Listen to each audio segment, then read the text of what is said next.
Hello everyone, आज की video में हम डिस्कस करेंगे सुप्रीम ग्रेड ब्लेड्स के बारे में जो वन पीस यूनिवर्स में हाईएस्ट रैंक के ब्लेड हैं। आज हम पोटेंशियल विल्डर्स के बारे में बात करेंगे कि कौन इन तलवारों को लेके बैठा है, और इसमें मैं उन लोगों को भी कवर करूंगा जो स्टोरी में अब तक कंफर्म है कि उनके पास ये ब्लेड्स हैं। लेकिन उससे पहले अगर आप पहली बार इस चैनल पे आए हैं या आपको वन पीस पे डिस्कशन करना पसंद है तो सब्सक्राइब बटन जरूर दबाएं और पोस्ट नोटिफिकेशन को भी ऑन कर लें ताकि आपको ऐसी और वीडियोस मिलती रहें। तो बिना किसी देरी के अपनी सुरीली आवाज के साथ मैं शुरू करता हूँ।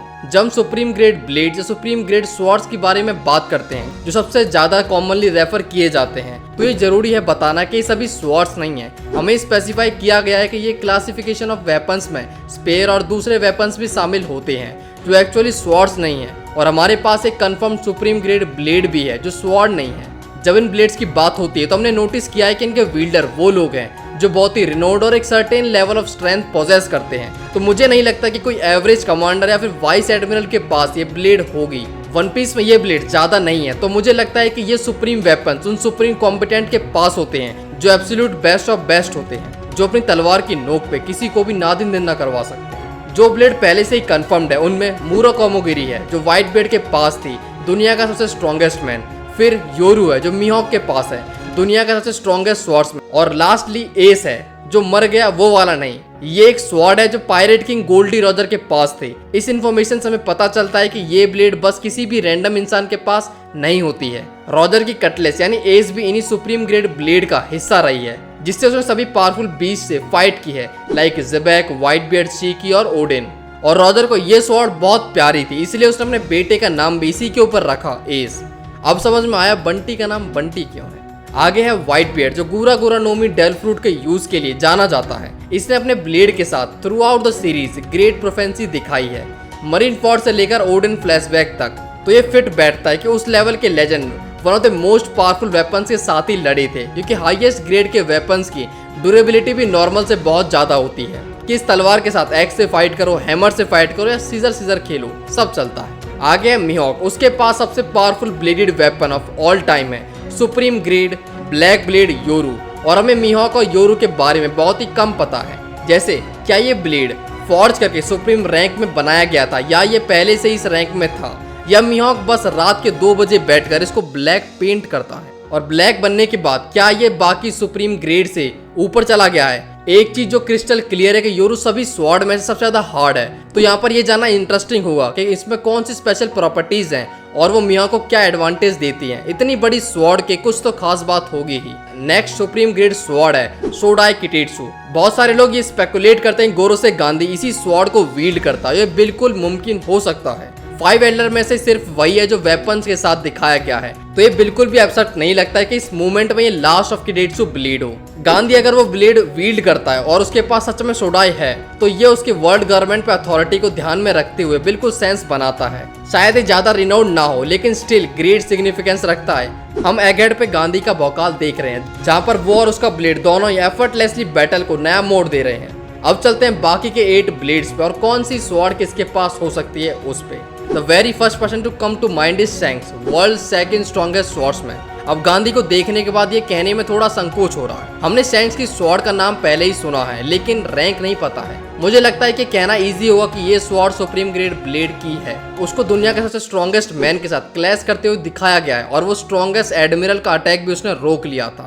शैंक्स ने कितनी फियरसम बैटल इस स्वॉर्ड के साथ लड़ी है जब वो पायरेट वर्ल्ड के टॉप तक पहुंच रहा था, तो ये बताता है कि ये स्वॉर्ड उसके लिए कितनी वैल्यूबल है। एक चीज जो मुझे बहुत ज्यादा क्यूरियस करती है, जब एक स्वॉर्ड्समैन जो शैंक्स से कैलिबर का है, कैसे उनकी जर्नी उन्हें इतनी हाई क्वालिटी ब्लेड तक ले जाती है। क्योंकि हमने शैंक्स को ओडिन के फ्लैशबैक में एक स्वॉर्ड के साथ देखा था लेकिन ये ग्रिफिन नहीं होती है। मेरा मतलब है कि ऑब्वियसली ओडा का ये ट्रेंड है कि वो स्वॉर्ड को उसके विल्डर के हिसाब से ग्रो या फिर श्रिंक होने देते हैं, लेकिन इस केस में मुझे लगता है कि ये एक अननेम्ड स्वॉर्ड था। यहाँ पर पॉइंट ये है कि ग्रिफिन पहले किसी के पास थी या फिर ये बाद में स्पेशली शैंक्स के लिए बनाई गई थी। अगला पोटेंशियल विल्डर है मरीन एडमिरल फुजितोरा, अंधा कानून। और आपको पता है कि यहाँ पर कुछ ज्यादा कहने की जरूरत नहीं है और हमें बहुत ज्यादा डिगिंग भी नहीं करनी पड़ती। फुजितोरा कंफर्म हो चुका है कि वो स्वॉर्ड्समैन है, वो सीरीज का स्ट्रॉन्गेस्ट इंडिविजुअल में से एक है। वो एक मॉन्स्टर है जिसके पास पावर की कोई भी कमी नहीं है और उसने अपने ब्लेड का यूज ग्रेविटी कंट्रोल की पावर के साथ प्रोफिशिएंसी दिखाई है, तो मुझे लगता है कि वो इन विल्डर्स में होना डिजर्व करता है और फ्यूचर चैप्टर्स में हमें उसे उसके ब्लेड के साथ उसकी और एबिलिटी देखने को मिलेंगी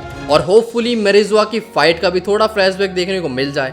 नेक्स्ट हमारे पास ग्रीन बुल उर्फ चाटू, और काफी लोगों का मानना यह है कि उसकी स्ट्रेंथ और उसकी कमर में लटकी हुई तलवार को देखकर कि वो एक सुप्रीम ग्रेड ब्लेड विल्डर है। ग्रीन बुल जो कि एक एडमिरल है और स्वॉर्ड भी कैरी करता है, हमने ये चीज वानों में देखी थी, बट उसके डेलफ्रूट पावर के साथ स्वॉर्ड का कोई भी कनेक्शन देखने को नहीं मिलता है। ग्रीन बुल भले ही स्वॉर्ड वील्ड करता है, बट उसका फाइटिंग स्टाइल भी एक स्वॉर्ड्समैन का बिल्कुल भी नहीं लगता है। उसका फाइटिंग स्टाइल डेलफ्रूट एबिलिटी का है, फूल पत्ता पेड़ स्टाइल। तो ग्रीन बुल मोस्टली अपनी स्वॉर्ड तो यूज करता होगा जब वो डेलफ्रूट एबिलिटी यूज ना कर पाए, इसलिए इस लिस्ट से इस निर्दयी को बाहर कर दो। आगे हमारे पास है रॉक्स डी ज़बैक। उसको गॉड वैली के एक स्मॉल पैनल में हमने एक स्वॉर्ड के साथ फाइट करते हुए देखा था, तो ये श्योर हो जाता है कि वो एक स्वॉर्ड्समैन है। उसका इतना प्रोमिनेंट कैरेक्टर देख के लगता है कि उसके पास एक सुप्रीम ग्रेड स्वॉर्ड होना, और ये चीज इंप्लाई की गई है कि वो रॉजर का ग्रेटेस्ट फो था। और ऑफ कोर्स उसने एक क्रू लीड किया था जिसमें ऐसे इंडिविजुअल्स थे जो बाद में पायरेट वर्ल्ड के पिनेकल तक पहुंचे, और कुछ तो उसमें से योंको बन गए। और हम सब रॉक्स के फ्लैशबैक का पेशेंटली वेट कर रहे हैं ताकि हम देख सके ऐसे मैन का स्टेटस क्या था और उसके क्रू में कौन कौन से लेजेंड्स बाकी थे। स्पीकिंग ऑफ विच, 3 लोग ऐसे हैं जो कॉमनली डिस्कस नहीं होते हैं, लेकिन मैं उन्हें इस डिस्कशन के लिए इंपॉर्टेंट मानता हूँ।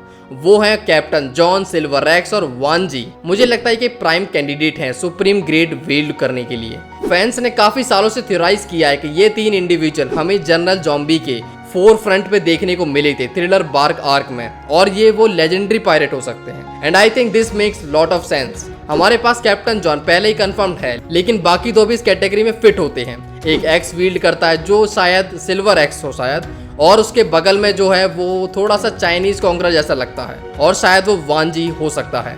नेक्स्ट है रेली जो पायरेट किंग का राइट हैंड मैन रह चुका है, और हमें ये पता है कि उसके पास डेलफ्रूट कभी नहीं था क्योंकि वो काम बेल्ट में स्विम करता है। तो ये ऑब्वियस होना चाहिए कि स्वॉर्ड्समैनशिप उसका प्रेफर्ड मेथड ऑफ कॉम्बैट है। तो इसीलिए जब स्ट्रॉ हैट को किजारू चेस कर रहा था तो उस टाइम पर रेली उन्हें डिफेंड करने के लिए आया था, और रेली ने किजारू को अच्छे से संभाला भी था, जिसको देखकर सेंटेमारू ने ये बोला था कि उसके अंकल को कभी किसी ने ऐसे नहीं रोका था, और उसका मेंशन व्हाइट बेड के साथ किया गया था। और फ्लैशबैक में हमने उसे और रॉजर को बैटल खत्म होने के बाद स्वॉर्ड उठाए हुए देखा है। उसका portrait as a dark king किया जाता है, और ये फैक्ट है कि उसके पास सुप्रीम किंग की हाकी भी है। मुझे लगता है कि बहुत प्रोमिनेंट रीजन है कि उसके पास एक सुप्रीम ग्रेड ब्लेड भी हो सकता है। और जब बात स्टेटस की आती है तो ऐसे बहुत ही कम लोग हैं जो उससे ऊपर हैं, और ये भी हो सकता है कि सैंक्स की स्वॉर्ड ग्रिफिन, क्या पता रेली की स्वॉर्ड हो।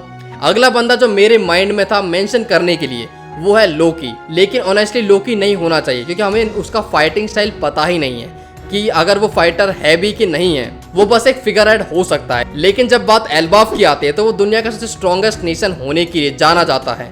मुझे लगता है कि उसके पास 1 या 2 टॉप टियर होने चाहिए, और अगर ऐसा है तो पॉसिबल ही है कि उनमें से कुछ जाइंट्स मिल सकते हैं हमें जो supreme grade blades weapon use करते हैं। जैसा मैंने पहले मेंशन किया, उन्हें स्वॉर्ड यूज करने की जरूरत नहीं है। एल्बाफ में हमें कई तरह के फाइटिंग स्टाइल देखने को मिलेंगे जो सारे काफी डिस्ट्रक्टिव होंगे। तो जस्ट इमेजिन करो कि एक strongest giant with the strongest grade of weapon क्या कर सकता है। ये बस आउटराइट अनइमेजिनेबल है। जब जाइंट की बात हो ही रही है तो सोचो एल्बाफ में हमें जाइगेंटिक वुमन देखने को मिलेंगी। तो तुम्हें क्या लगता है, सांजी यहाँ भी फ्लर्ट कर पाएगा? चलो वीडियो में आगे बढ़ते हैं। एक लास्ट पर्सन जो मुझे लगता है कि पोटेंशियली सुप्रीम ग्रेड ब्लेड को वील्ड करता होगा वो है शिर्यू ऑफ द रेन। उसके पास शायद उतना प्रेस्टीज नहीं है जितना हमें बताया गया था स्टार्टिंग में, लेकिन स्टोरी में उसकी प्लेस डेफिनेटली उसको एक सर्टेन लेवल ऑफ पावर देती है। और जैसा उसका कैप्टन ब्लैकबियर्ड ग्रो कर रहा है और उसका इन्फ्लुएंस और पावर गेन कर रहा है वो, वैसे ही उसको भी करना चाहिए। उसकी history as a former warden of Impel Down और अब pursued as a strongest Blackbeard subordinate, मुझे लगता है कि उसके लिए एक नोटवर्दी पावर अटेन करने का रास्ता बन गया है। और अगर उसका सेटअप जोरो के अगेंस्ट होने वाला है तो जितना जोरो ने वानो में बैटल एक्सपीरियंस और पावर गेन की है तो उससे क्लियरली इतना हाई अप होना चाहिए कि जोरो के लिए एक चैलेंज तो साबित होए, और ये चीज साबित होगी भी। अब ये फैक्ट है कि जोरो शायद उस फाइट में एक सुप्रीम ग्रेड वेपन के साथ जाए। एनमा का रैंक रेज करना, उसको ब्लैक ब्लेड बनाना जो रेड में ट्रांसफायर होता है, उससे शायद उस लेवल का स्वॉर्ड बन सके। तो उसके अपोनेंट यानी शिर्यू के पास भी सुप्रीम ग्रेड ब्लेड होना सेंस बनाता है। तो जैसा मैंने बोला, जोरो अपनी स्वॉर्ड को सुप्रीम ग्रेड ब्लेड में फॉर्ज करे। ये बस मैं हवाओं में बात नहीं कर रहा हूँ, इसके पीछे भी एक रीजन है। चलो बैठो बताता हूँ। वन पीस की ये स्वॉर्ड 200 साल पहले की बुक जिसका नाम काहियो केंजाकू है, इससे लिया गया है। और इस बुक में ग्रेडेड वेपन्स या फिर वासा मोनो को ग्रेट डिटेल में डिस्कस किया गया है। ये ऑब्वियस होता है कि ओडा ने इससे इंस्पिरेशन ली है। Just like in one piece, इस बुक में 12 सुप्रीम ग्रेड, 21 ग्रेट ग्रेड और 50 स्किलफुल ग्रेड की स्वॉर्ड्स के बारे में बताया गया है। और कुछ सालों बाद एक एडिशनल 3 स्वॉर्ड को भी इसमें ऐड किया गया था जो सुप्रीम ग्रेड ब्लेड थी, यानी टोटल हो गई 15। और हम में से कुछ स्पेकुलेट कर सकते हैं कि जोरो खुद इवेंचुअली 3 ब्लैक ब्लेड फॉर्ज करेगा ताकि उसके पास 3 सुप्रीम ग्रेड स्वॉर्ड हो जो करंट 12 इन वन पीस में ऐड हो जाएं। क्या ये कोइंसिडेंस है? मुझे नहीं लगता, लेकिन कौन ही कह सकता है फॉर श्योर। देखना पड़ेगा क्या ये सच में अलाइन करता है जो ओडा ने प्लान किया उसके साथ। लेकिन ये सेंस बनाता है कि जोरो number of supreme grade blade को फॉर्ज करे, ना कि किसी और सुप्रीम ब्लेड को ले ले। अब कुछ लोग हैं जो मुझे लगता है कि सुप्रीम ग्रेड वील्ड करने के लिए ग्रेट कैंडिडेट बन सकते हैं, लेकिन मेरे लिए इशू यहाँ पर यह है कि मुझे लगता है कि डुअल ब्लेड यूजर के पास एक ब्लेड होना ज्यादा सेंस नहीं बनाता है। और स्पेशली इसमें विस्टा और सीकी शामिल होंगे कि इनका एक ब्लेड सुप्रीम और दूसरा ग्रेट हो, ये सेंस नहीं बनाता है। ये तो वही बात हो गई कि एक गोटी छोटी है एक गोटी बड़ी, बैलेंस खराब हो जाएगा ना भाई। तो इसके लिए सेंस बनाता है कि उनके पास 2 ग्रेट स्वॉर्ड्स हों जैसे ओडन के पास थी। ऑनेस्टली ऐसा नहीं है कि इसके लिए ऐसा कोई रूल है, तो अगर ओडा चाहे तो ऐसा भी कर सकता है कि एक सुप्रीम ग्रेड ब्लेड हो और दूसरी ग्रेट ब्लेड हो, बस तो ये बस हो जाएगा। तो मैं शायद किसी पॉइंट पे एक वीडियो बनाऊं डिस्कस करने के लिए ग्रेट स्वॉर्ड्स को डिटेल में, क्योंकि उसके लिए चूज करने के लिए और लोग होंगे। तो ये थे मेरे थॉट्स इस टॉपिक पर, और इसी के साथ हम इस वीडियो के एंड तक पहुंच चुके हैं। अब तक मेरी तो तुम सभी ने बहुत बातें सुन ली, अब कमेंट्स में तुम्हारी बारी है। जाइए कुछ अच्छा बोलिए। मिलते हैं नेक्स्ट वीडियो में।